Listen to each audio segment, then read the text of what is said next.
what I'm doing. There we go. All right.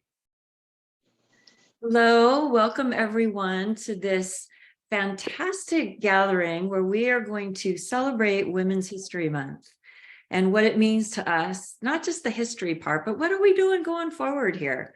How are we going to make history? I heard an amazing quote the other day about how people are so afraid to go back in time because they're afraid of how they might alter the future. But here we are in time and we're afraid to do anything about altering the future that hasn't even happened yet. So maybe we think about history from a different perspective somehow, some way.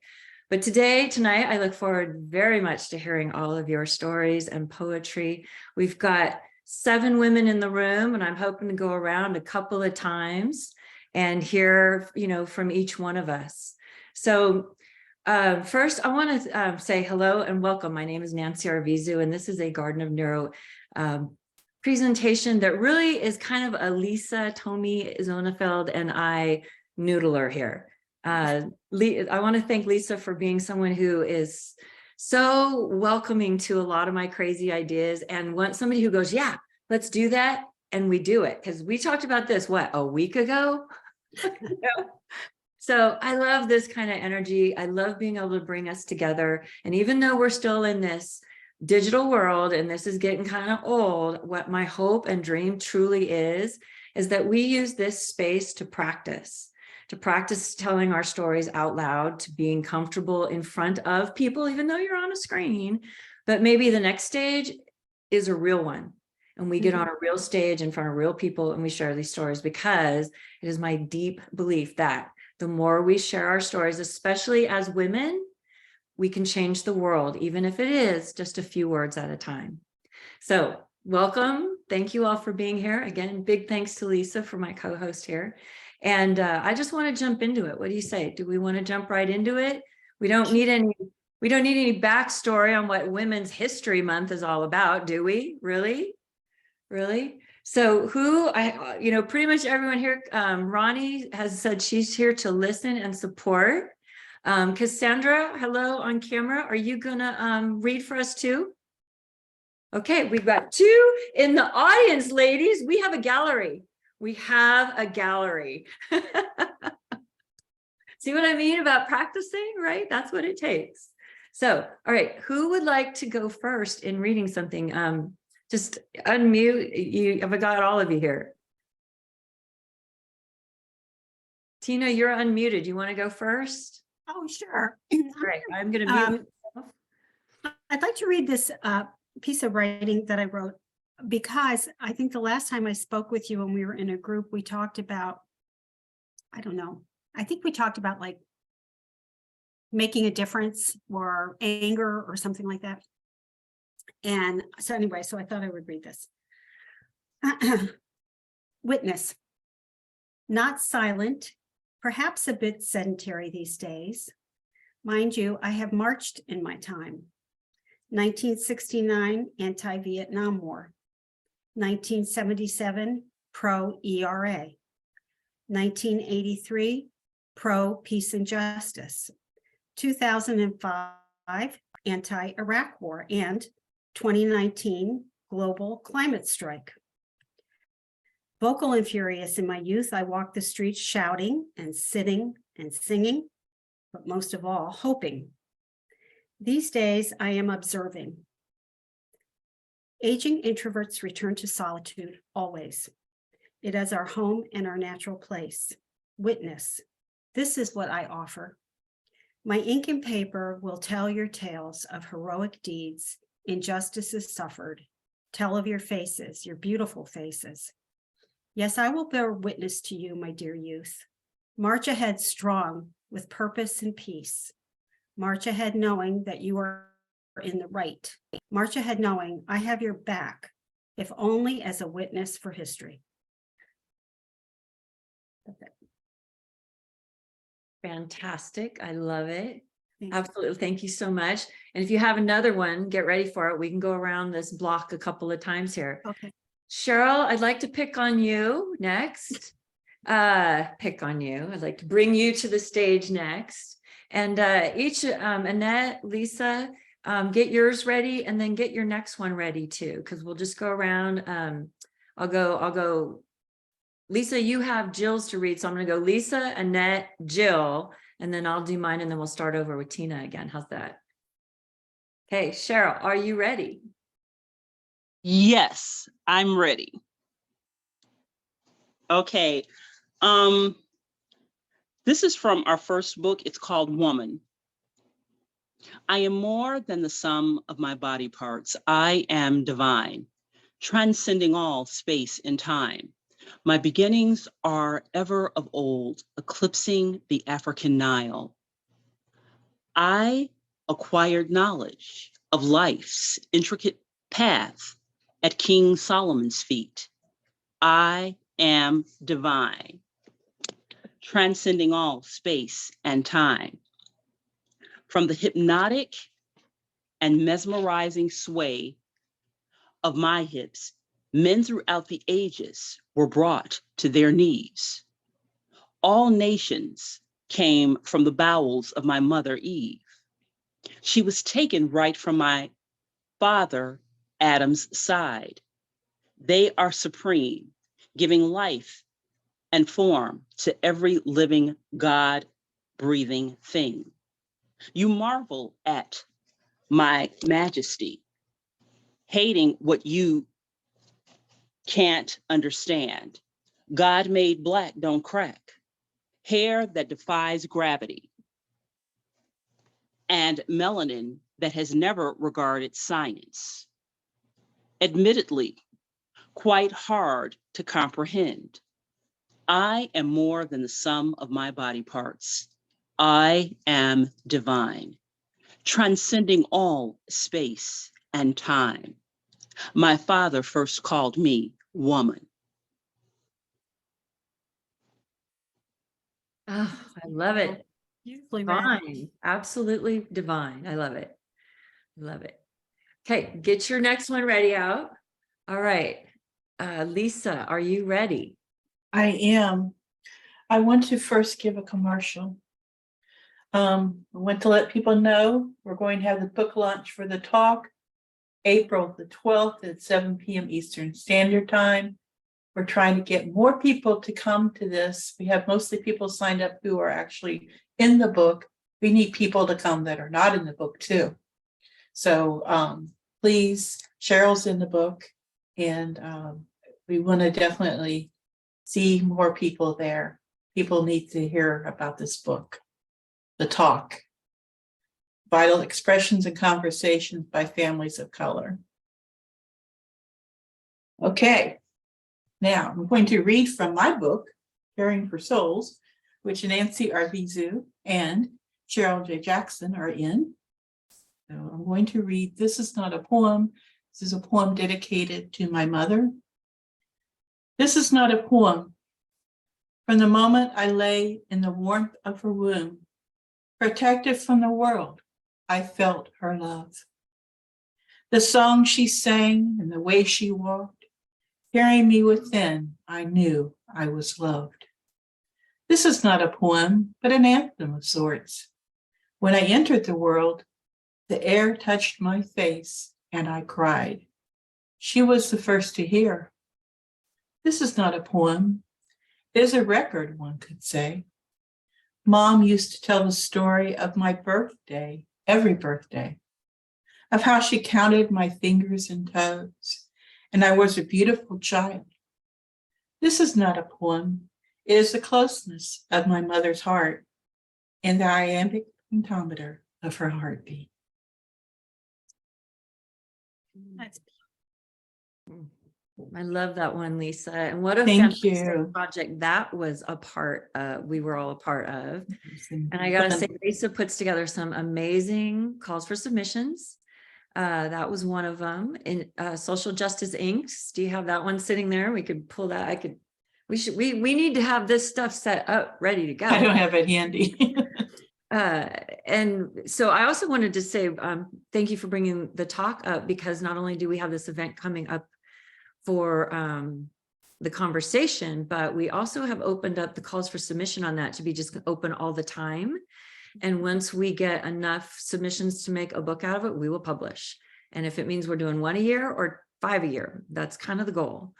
So that's open. And then also another calls for submission coming up is Safe and Brave Space. We have volume 3 coming up of that. And super excited because this year, Pratibha, who was our art design, our cover design artist on that, and did a lot of art inside, and was kind of the inspiration behind the first volume, wasn't she? I think she was. Is going to be the project director of this one. So it's very exciting to have her on board doing that. So looking forward to doing that. So I want all of you right now, pinky swear you're going to be in the book, have a poem ready, Safe and Brave Space. So, okay, Annette, are you ready? Yes. This isn't the longest essay I chose, but it's an essay. It's called Essay, The Reach of Self-Custody, Branching Out in Growth with Goals. Our expressions over the years are a guide to our core and how we take care of that core being.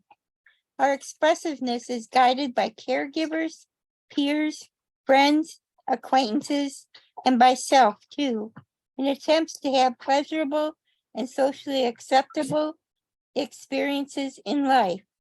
The mutual reception and reflection of expressiveness between myself and others is how I can reach my goals and grow in inner and outer peace.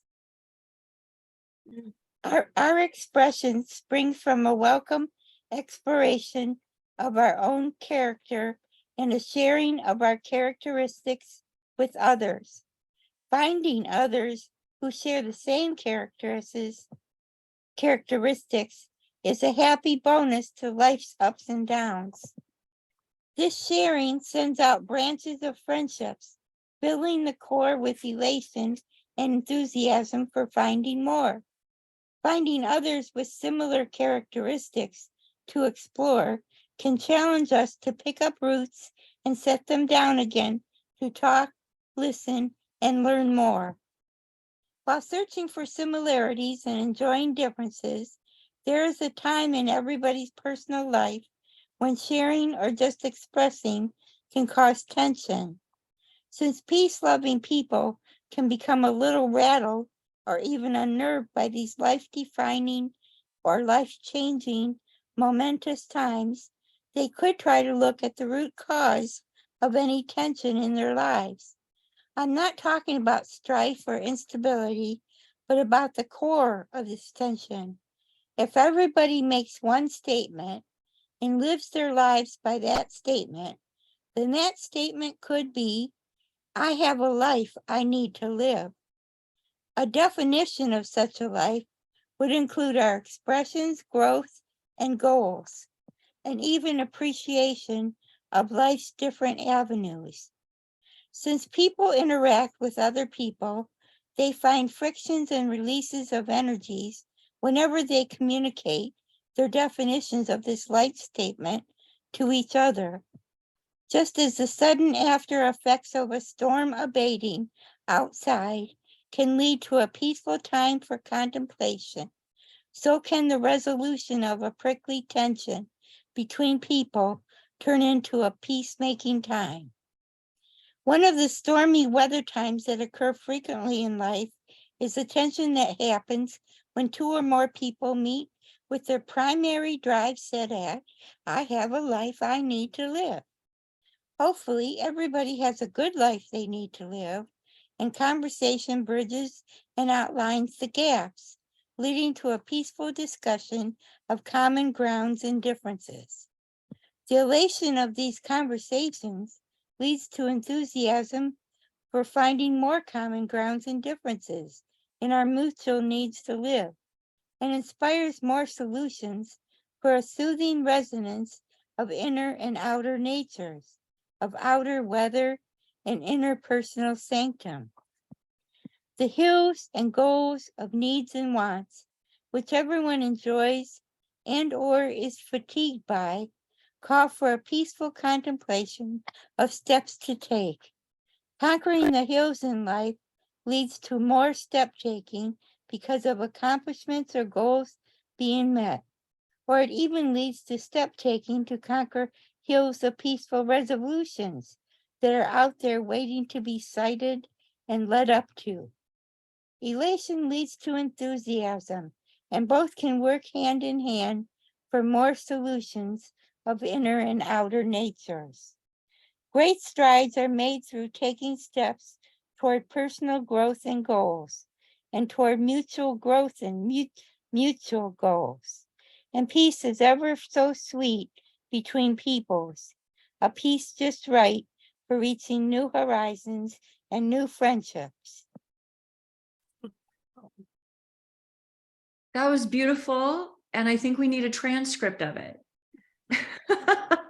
Okay, That was pretty deep, Annette. Wow. Wow. Yeah, Wow, Jeanette, that is really something.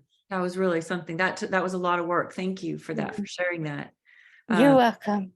wow. Okay. Take a breath, everybody. That was deep. Lisa, are you ready to share one of Jill's poems? Yes. And I see that Tina put in chat. I think that's a great idea what she put in there. I'm going to pull it up. It says, I have a life I need to live, a wonderful writing prompt. There you go. Annette, there you go for your next writing prompt. There you go. Absolutely. That when you get Okay. started. This is from Jill Sharon Kimmelman. She has to limit her screen time, so I'm being her person today. She's my person sometimes. Death of Humanity. And this is from her book, You Are the Poem, which is published by my press, Prolific Pulse. And here we go. For years, you watched me play at dress-up games. Prideful and wobbly, before you I stood in grown-up ladies' shoes. You heard my whispered pleas. Look at me. So began my season of abuse. My memories of this horrific act I never will escape. I've done my best to block the pain, let doctors peer inside my brain, tried pills of every color, pray to gods of every faith. I am worn down and exhausted from running the endless race. This stops now.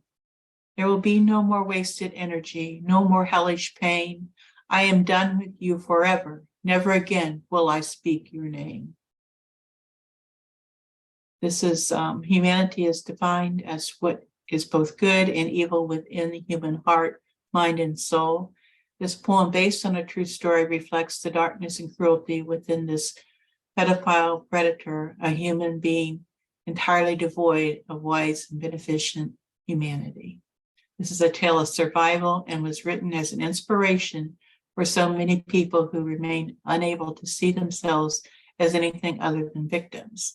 I'm proud to share that these words have resonated for women fleeing dangerous situations with nothing but the clothes on their backs, with babes in arms and toddlers holding on to their hands. Beautiful, Lisa. It's so good to hear her words, even though she's not the one speaking them. Thank you for sharing like that. So now it's my turn, and I was going to read a longer story, but as I listened to everyone talk, I don't think I need to share the whole story because I think you get it. So my story is about the table, and it's the table that we sit at. And if you've heard me talk at all in the past or read anything that I've written, I talk a lot about the table we sit at and how we were told once that if they don't give you a seat at this table, you're supposed to bring a folding chair. And I kind of went, we can build our own table now. Thank you very much. But then it starts to become the question, what kind of table do you want to sit at? The table that I sat at in my youth and growing up, it's not one I want to sit at anymore. It's one I want to bring more knowledge and more information to, but how will that be received in that environment? I don't know, but it's something I got to try, right? So I have to step out and step into other tables and sit at other tables. And again, if you've heard any of my talk, I talk about what if you had been born in the house next door? And what if we could go sit at those tables next door and learn those stories? How do we create more of those stories? And so, what kind of table do you want to sit at? The table I want to sit at is more like these, where we share more of these stories, and then where we do something next. What's next? How do we take this further? What can we do to bring more women into these circles, to share more stories? Lisa does it with her wonderful calls for submissions and getting more of us to write. Recently, I thought of something, I had an experience with my no not being accepted, not being respected, and having a conversation. I think we all know, or most of us know, Zan Johns. She wrote this beautiful poem about when she says no, and it just so inspired me.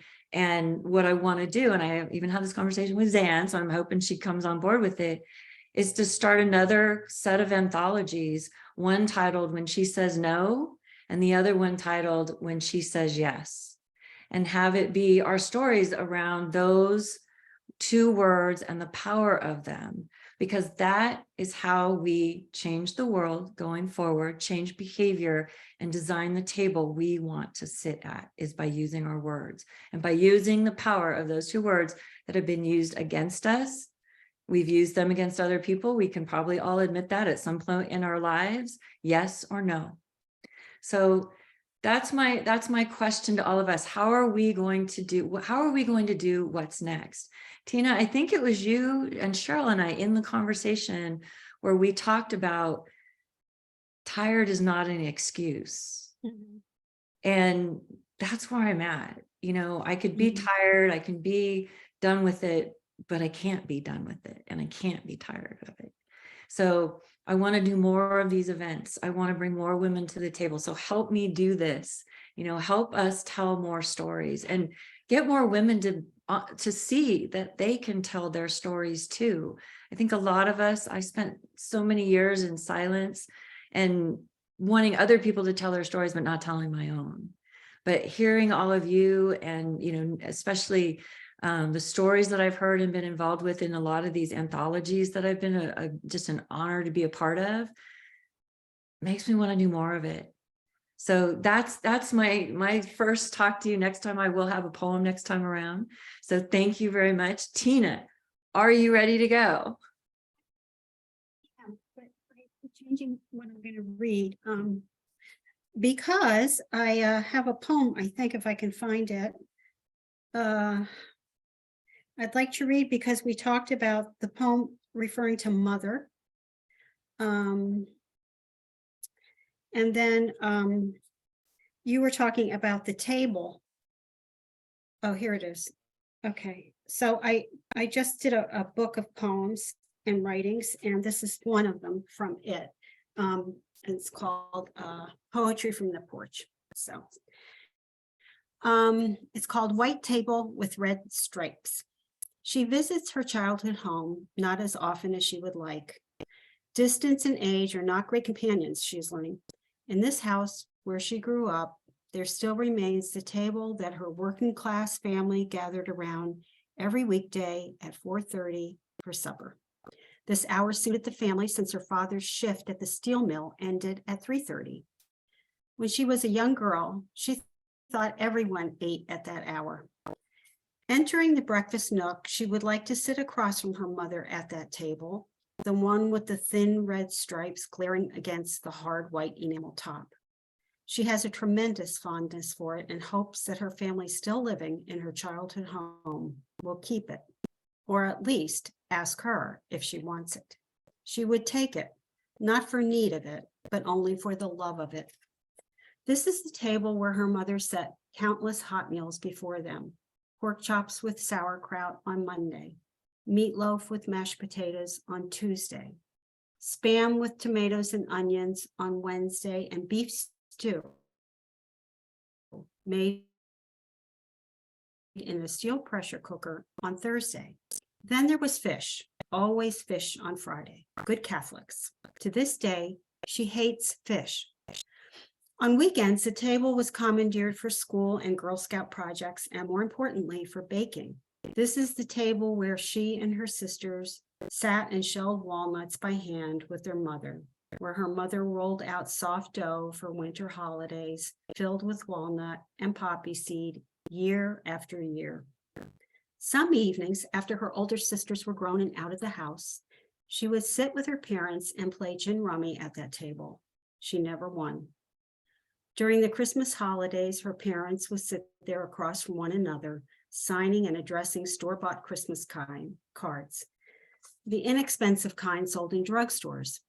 Her parents would chit-chat back and forth with ease about what handwritten notes to include for those friends or family who were especially close. This young girl would watch from the archway to enjoy their banter. She grew up to expect this kind of marriage, one of love and friendship and respect.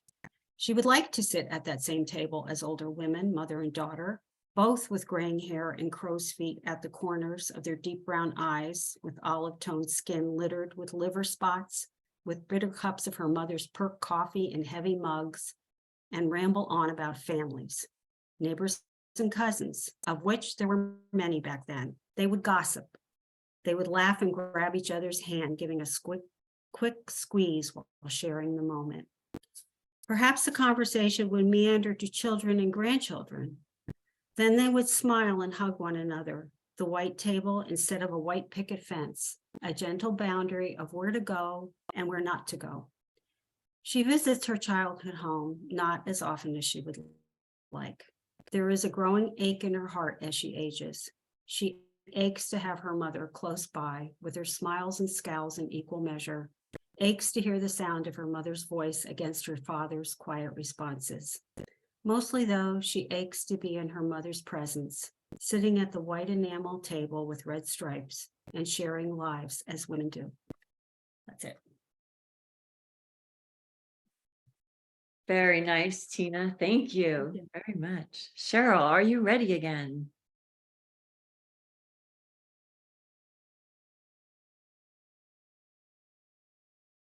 Oh, I'm on mute. You're on mute. I'm on mute. You're on mute. Not yet. Where you at? How come I can't unmute them? I can't. Yeah, I just had, all I can do is click the ask to unmute, but I can't unmute.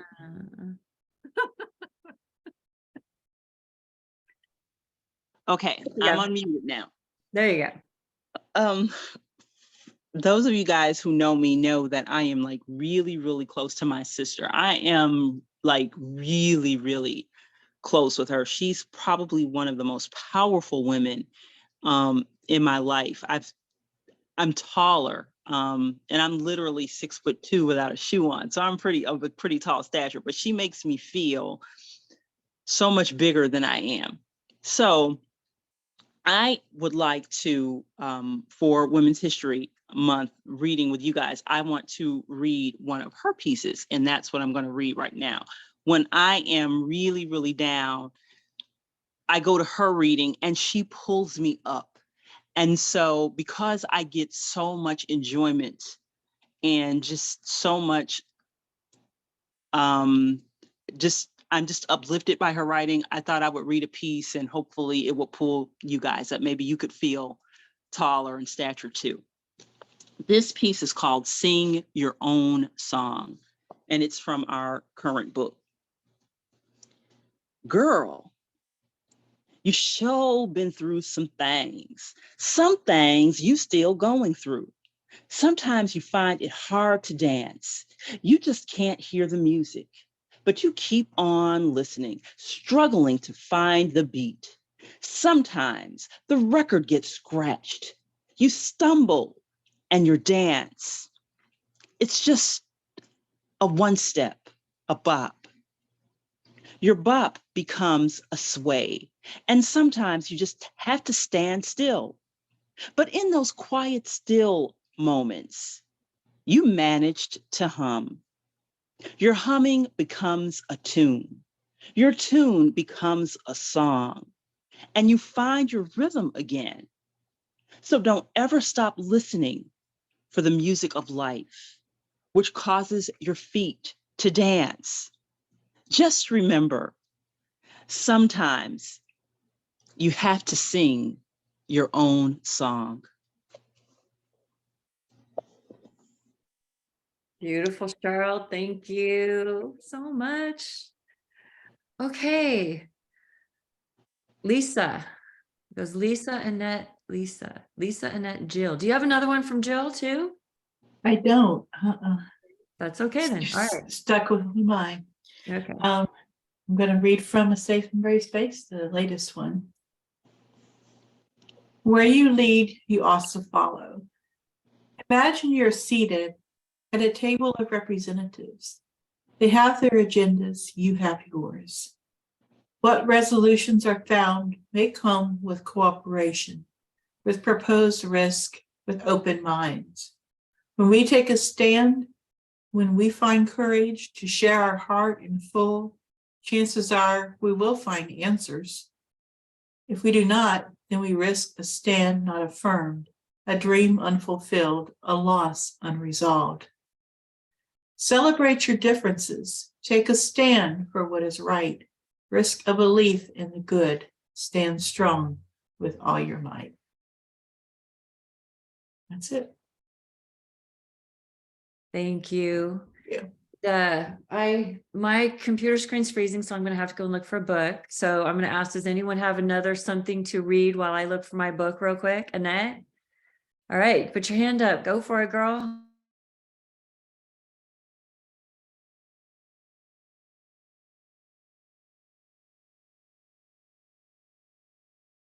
Sorry, can't hear you. Okay, There you go, there you my go. root ideas on the core of self-custody. In expressiveness, one's core responsibility to oneself to be true to one's heart is sometimes a shared responsibility. Over the years, from childhood to adult, I have found that caregivers, peers, acquaintances, and friends have interacted with my expressiveness over all my years. So the self's custody is responsibly or irresponsibly taken care of by self and others. How I define custody of my core starts with my expressiveness, musical, artistic, cooking or consuming food, communication by writing or orally, and by customs of dressing. These 5 areas are all related to my internal speaking to others and my internal speakings receptions by others. Internal speaking being whatever I am expressing.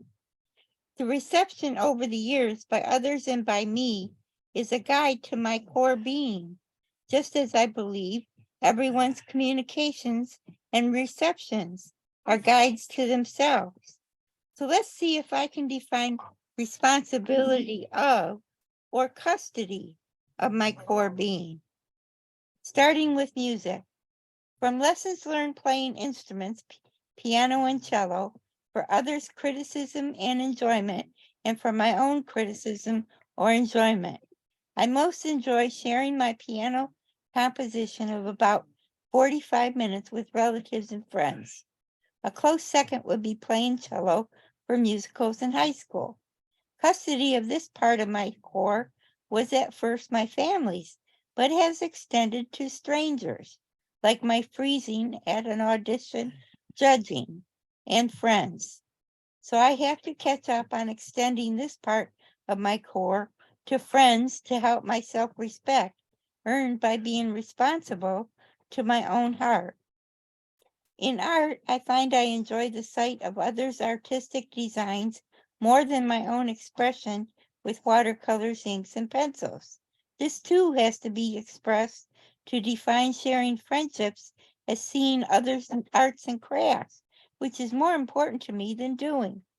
Though crocheting taught me by a friend at Siraka is closely second. An example of enjoying others' designs is my sketching quilts patterns seen at the 2009 Minnesota State Fair Crafts Building. What a tickle for me. So this development, shared or kept alone, helps give me confidence. In cuisine, I have developed others' taste buds and my own over the years. And my mom and my daughter's family have developed that part of me with their enjoyment of sharing it. So I feel the relatives in my life have developed this part of me. Watching and tasting my expression of cooking as a response belongs to others, and the responsibility of the custody of that part belongs to others just as much as I have that core responsibility alone. Aha, the expression of communication, which I especially like with everybody, though I was introverted as a child, including family, friends, acquaintances, and even occasionally strangers at shared events, like thanking people for letting me have time to view while they were also viewing, and to sketch winning and non-winning quilt designs at last year's state fair. The core care of communication, development of written and oral expressiveness, mostly belong to church, my children, my husband, and our families, parents and extended families. My RAP, W-R-A-P, therapy group in Michigan, and Chiraka's creative writing group. My core of choosing attire began mostly as a teenager. Now I have my family and friends to help with those teenager ideas. The conclusion of this core of self-custody is the answering reception by me to others' reception of my expressions. In other words, my expression is perceived by others and then expressed back to me is the core of my self-custody. Self-confidence, sharing, and ultimately a sense of belonging are the effects of mutual self-expression. So the cycle of life begun by my parents comes full circle to my immediate family in my senior years. For me, sharing expressions are at the root of self-confidence and a sense of belonging at the root of self-esteem. Thank you to God, family, friends, peers, acquaintances, and especially the staff of Chiraka Community Support Program.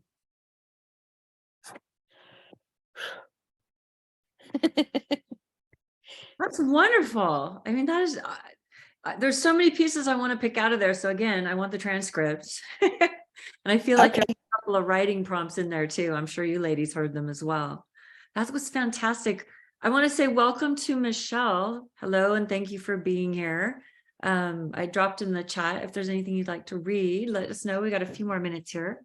I am going to read one from Social Justice Inc.'s.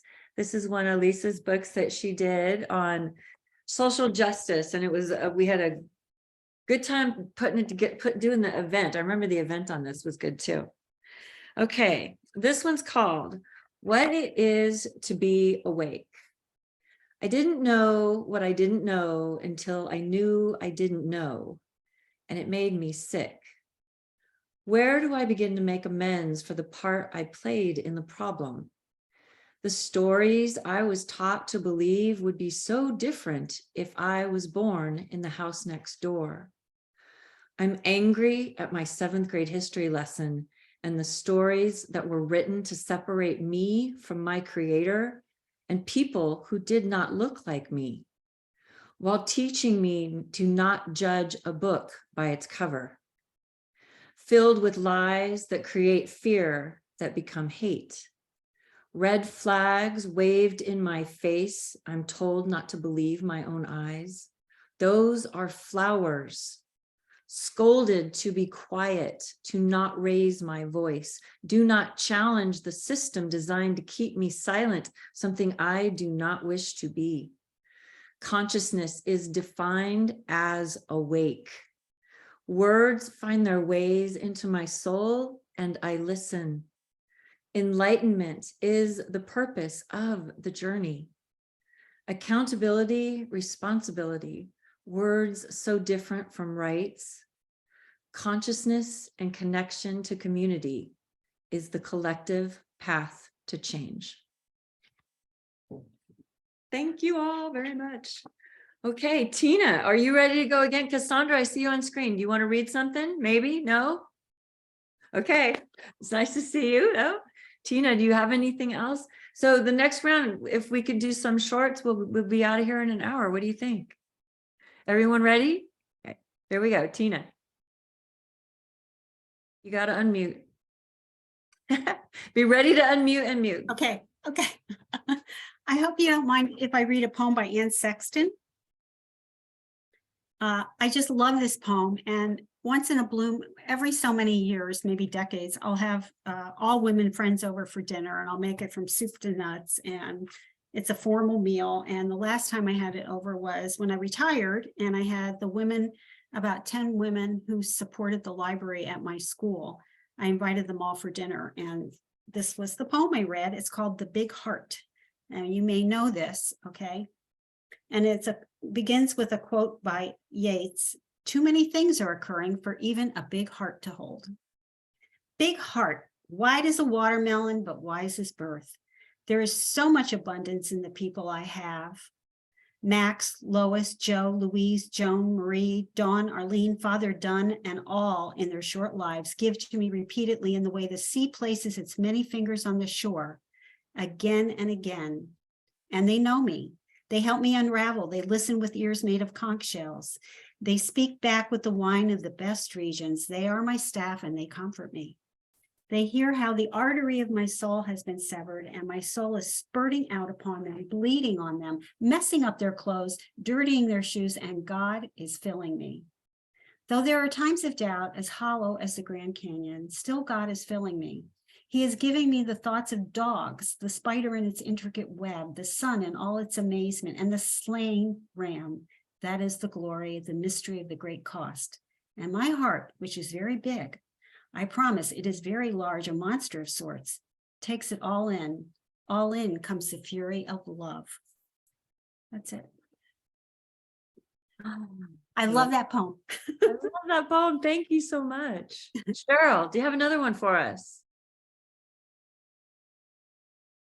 Remember, take yourself off mute.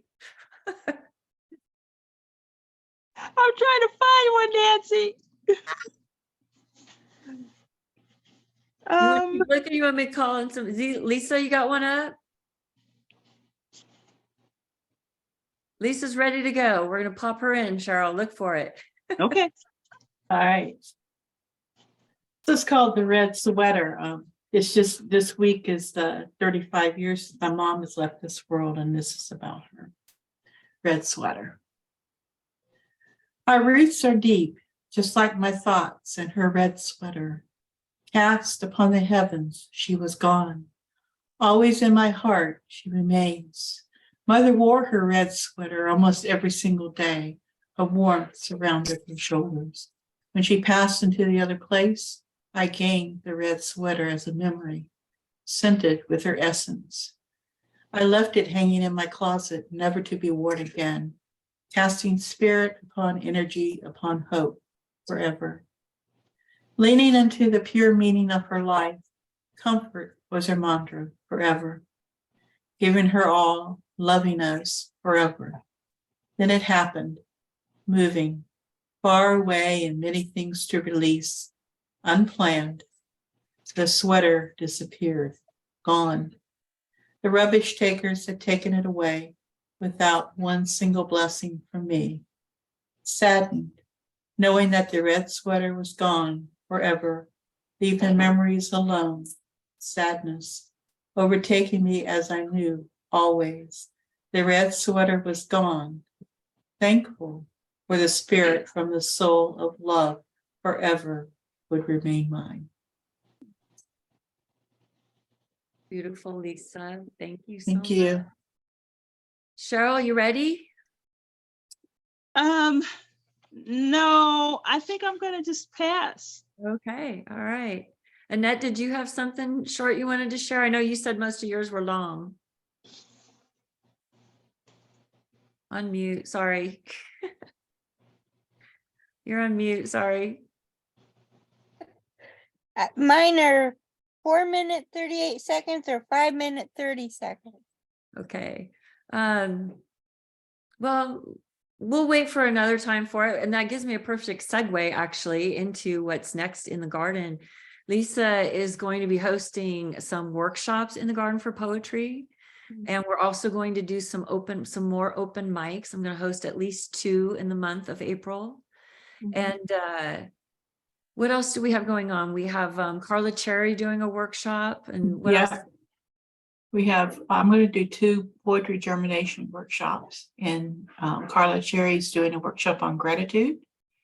And we have Nancy's going to pull some couple open mics together, and every single day of April, there's a poetry prompt going to show up in the poetry circle. I already have them posted. They just have to wait for the day to come.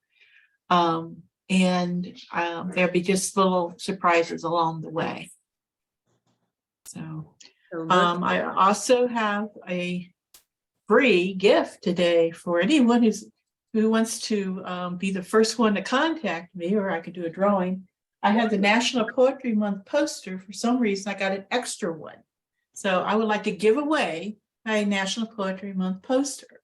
So we can do a little 1 to 10, guess a number if you like, if you're interested. You do need to be in the United States, because I'm not going to send something overseas, but I'll send it to you if you're interested. I think a 1 to 10 drawing is a good one. Do you want us All to? right. I wrote down a number. Do you want us to All pop right. them in the chat? Just go around. Annette, a number between 1 and 10. You have to unmute. Or just hold up your hands with it. 7. Okay. Ronnie? I'm in Nova Scotia, Canada. Oh, okay. Different postage. Tina?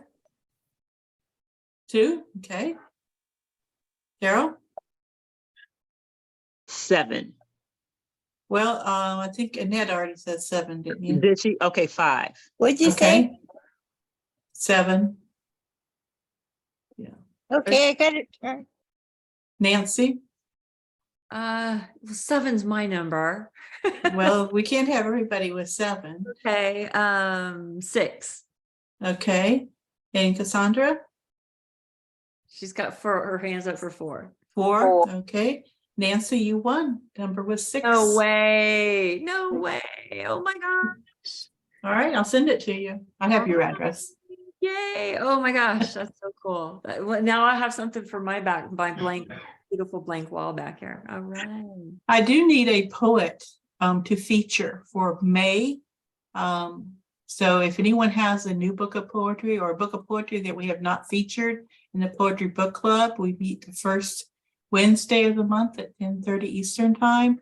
So get in touch with me if anybody here has a book they would like featured. Ooh, I yes. could use, I think I heard someone mention, I'm not going to name a name, that they have a book out. So if you'd like to be featured in May, let me know. I think so too. That's a good idea. All right. Yeah, get in touch with Lisa. Okay, so I'm going to share just one more and then we will call it an evening. And I will thank all of you for being here. This one, it's not where I had it. Hold on here. Oh my gosh. I thought I was so prepared here. Sorry. Okay. Yes, here it is. Okay, so this one comes from our very first anthology that we did in the garden, Safe and Brave Space. And it's my list of garden words. And I felt that they were appropriate for this evening because of the women in the room and how we are doing stuff. We're making change, right? So garden words: sanctuary, abundance, fate, experience, attraction, neuroscience, dream, believe, receive, attract, visualize, enlightenment, synchronicity, peace, awareness, create, expansion. Wow, Those I love that. Those are all really good words for this group right here. I love that. I love that too. I love that one too. It gives me goosebumps. So I just want to say thank you all for being here this evening. I love these little gatherings. I think they let us really hear from each other a lot. So you can go ahead and open up your mics. We'll just say, share your thanks. And, I just hope to see all of you again and all the open mics we do, no matter where they're at. They're always fun to be. So anyways, but thank you all for being here. Remember, Thank you. Lisa's always on Facebook. Cheryl's got a Facebook page. She's always got stuff she's sharing. The garden has one. I have one that, I tip my toe into social media very gently every once in a while. But, connect everywhere. You never know who we might know that we need to know that we don't know yet. Good. And that's what it's all about, right? Is the connection. So, all right. Well, For thank you. organizing this. Thank you. Oh, you're very welcome. Thank you. Come to more. Have a watch good evening. more. Thank Have a you. good all. evening, everybody. Thank you, everyone. It was lovely to meet everybody. Thank you, Nancy. This was Thank really you. special. Yes, it was so much fun. Thank you all for Lovely. being here. Bye, everybody. Good night. Thank Good you. night. Good night. Bye, Cheryl. Thank you. Bye-bye.